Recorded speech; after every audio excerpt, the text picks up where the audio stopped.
Hi everyone! So, ngayon pupunta tayo sa Seoul, South Korea. This is my first time in South Korea and my second time to solo travel. My first time was in Taiwan last year. Exactly last year. Kasi ginagawa ko siyang tradition to go on a solo trip outside the country on my birthday. I don't know, parang naging tradition na rin siya. Although second time pa lang naman, I hope maging tradition siya sa akin and I look forward to traveling more alone. It's 10 p.m. and my flight is 12 a.m. Ang trick ko here sa Terminal 3 is just go around boarding gates 110 and 109 kasi malaki yung space, maganda yung lighting, so you can like take videos and pictures. So dito muna ako tatambay while waiting for our boarding gate.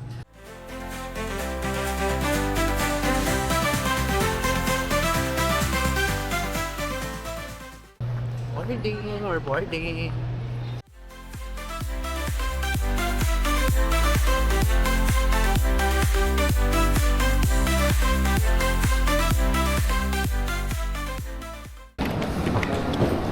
We're now in Korea. So, kakalabas ko lang ng immigration. Kukunin na natin yung check-in baggage natin sa baba. And then, after, I think we're gonna go to customs. Tapos, we're done. So, we were able to withdraw money dun sa KB Bank. And then, after that, we were able to buy a T-Money card sa CU. Now, the last thing that we need to do is go to the RX train because I booked a ticket from Klook. So, kailangan ko na siya i-redeem because that is my way of transportation to Seoul. So, ayan. This is RX. We're going there. It's 6 o'clock in the morning. Ang quiet dito. Wala tang tao. It's so silent. I didn't think I need to line up na pala because nandito na siya sa Klook. I think didiretso na lang ako. Let's see if it works.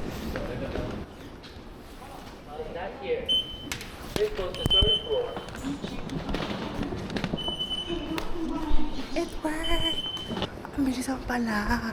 Oh my gosh guys, mag-Klook na kayo. As in, book your RX ticket in Klook. You don't have to go to the machine. Pwede mo na siya i-activate agad-agad. Okay, so we're just waiting for the train. Ang train schedule is 6:38 and it's still 6:30. So I have 8 minutes left. And dito tayo sasakay.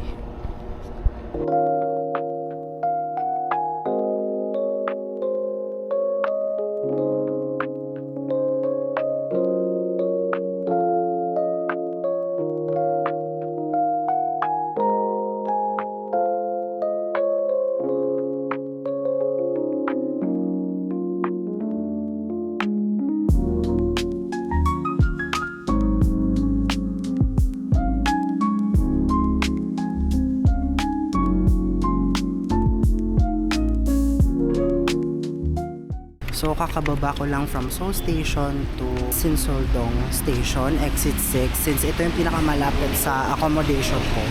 Pero I still have to walk. However, pagkalabas ko, ang lakas ng ulan, grabe. Tapos may dala-dala pa akong malaking maleta, backpack, and di ko kaya maglakad papunta sa accommodation with this. Wala rin akong payong, ayoko magkasakit. We found our hotel, guys. It's here.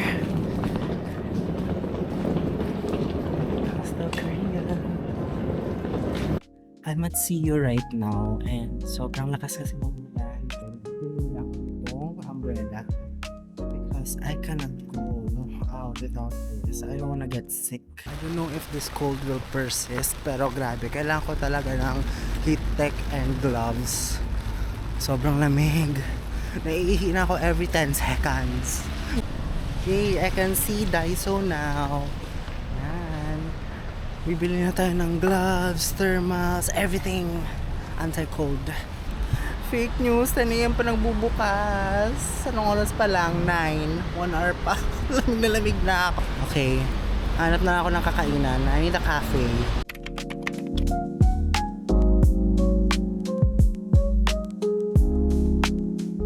First coffee for the day. This is a hot vanilla latte. In fairness, ang sarap. Tsaka ang init. Oh, perfect this weather. At Daiso right now to buy cold protectant gears. Ang dami. At ang mura. Slay. Ano siya? Ayan, heat tech. They have gloves here. I think I need a gloves talaga. Isa lang nabili ko sa Daiso. Itong gloves lang. Kasi kung hindi naman lamig ang kakamatay nyo dito, patog nyo naman. Hihina ako. Kaya na sila. Shit. Ito. Itong train station for Shumisar dito.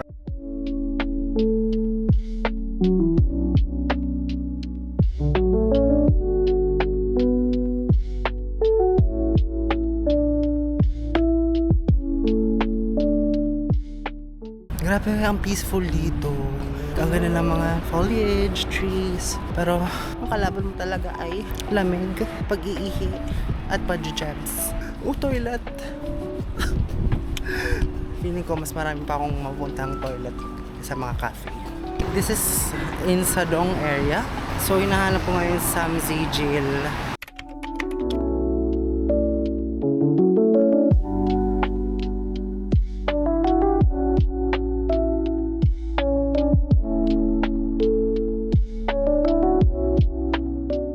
I'm at Samzy Jail right now. Ang daming cute boutiques, ang daming cute shops na ang daming magandang bilhin.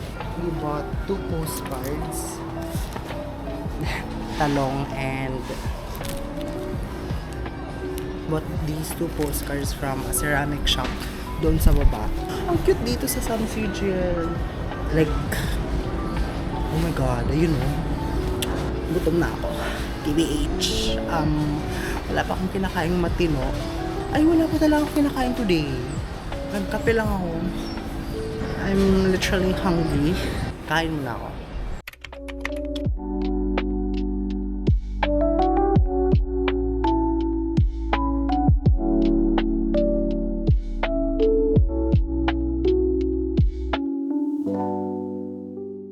So we're gonna taste this fromage, matcha fromage cake and their matcha latte. Hindi ko rin alam ba't puro matcha binili ko.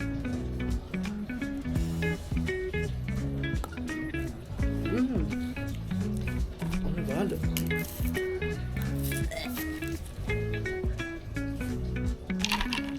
Hindi ko lang ako makimatcha. I don't know why. Sana struggle nga.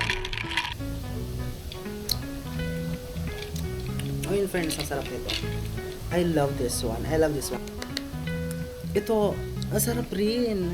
Pero like, the powder though. Nagulat ako sa powder. Kailangan ko ito maubos kasi I've heard hindi uso dito yung pabalot culture. TBH, I'm sold. Ko lang naman matikman. Laki pala. Ubusin ko na lang to. And then, I plan to go to saan nga ba? Acorn Caricature.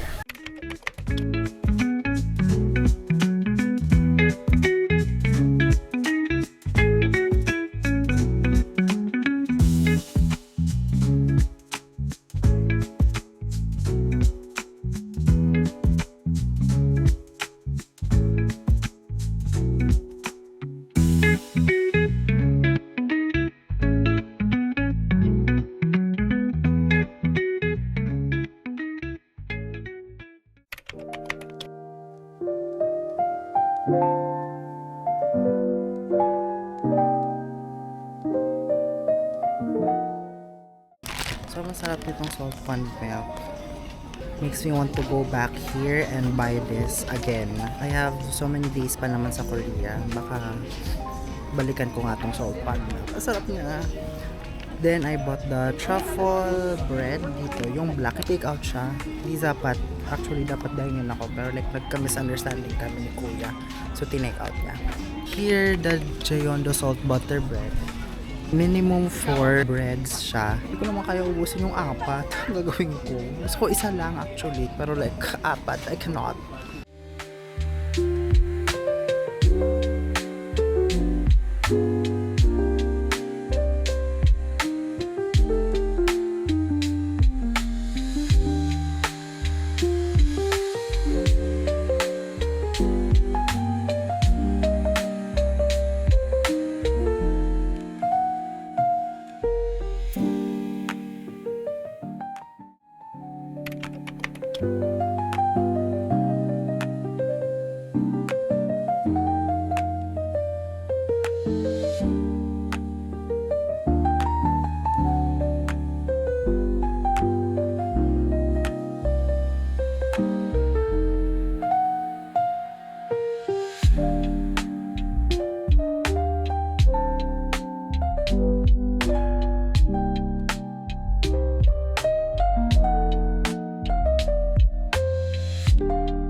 Right now, we are going to Myeongdong Street. Kakatapos ko lang mag-dinner. Nakita nyo naman, ito a bibimbap dinner. Actually, hindi ko alam kung saan ako kakain eh. So, nung nakita ko yung bibimbap na picture, ginora ko na. Okay naman yung bibimbap. Parang kulang ng alat. Or maybe it's just my Filipino taste bud. Pero, okay. Feeling ko healthier.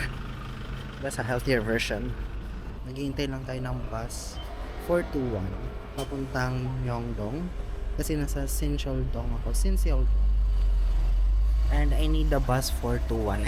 421 based sa Naver app. Grabe ang init ng puwet ni ate. Ang warm ng upuan ko. I don't know if heated bench ba to. OMG guys, so ngayon ko lang nalaman, heated pala itong bench. Kasi parang ang tagal mawala ng init ng inupuan ni ate kanina.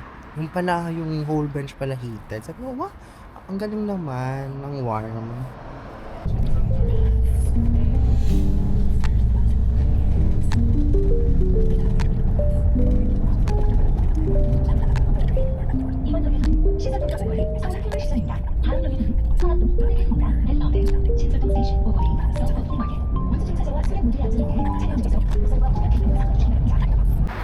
Survive my first bus abroad. In fairness, mabilis lang. Okay, may confidence na ulit ako. We're here now at Myeongdong.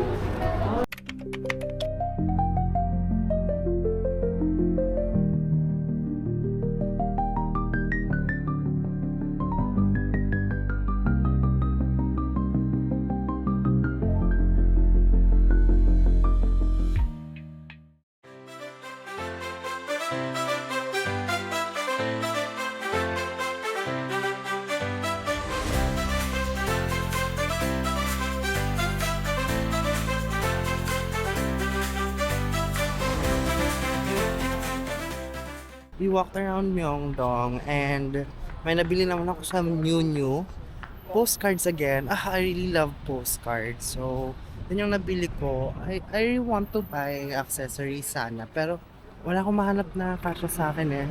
I wanted a bag. Pero naman, wala akong nararamdaman sa mga bags. So, I skipped that also.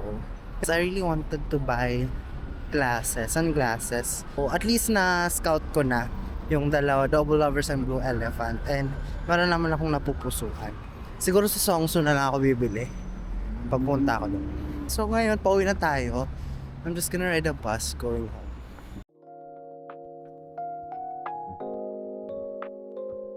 Today is the first day of my 8-day-long Korea trip for my birthday. This is a yearly tradition. Well, I'm trying to establish this tradition since last year. During my birthday, I make sure na I get to block off that week of my birthday to travel alone in a different country. So last year, it was Taipei in Taiwan. This year is here in Seoul, South Korea. Bakit nga ba naisipan kong gawin to every year on my birthday? This is what I've been wanting for the longest time. Sabi ko dati na kung magkapera ako, I will treat myself to go places I've never been, to discover new things on my own. So, siguro yun yung naging reason why I started doing this. My first experience in Taiwan was very memorable. It was very good to kick off this tradition kasi in solo traveling, I realized so many things, discovered new skills, talents, and actually made friends. I've hung out with friends, newly found friends during that time. So, it was really a good experience for me. Kaya trinay ko talaga siyang ulitin this year. This is what I enjoy doing. This is what I love, traveling. So, ayun lang. Looking forward for the next days. That is day 1 of my South Korea solo trip for my birthday.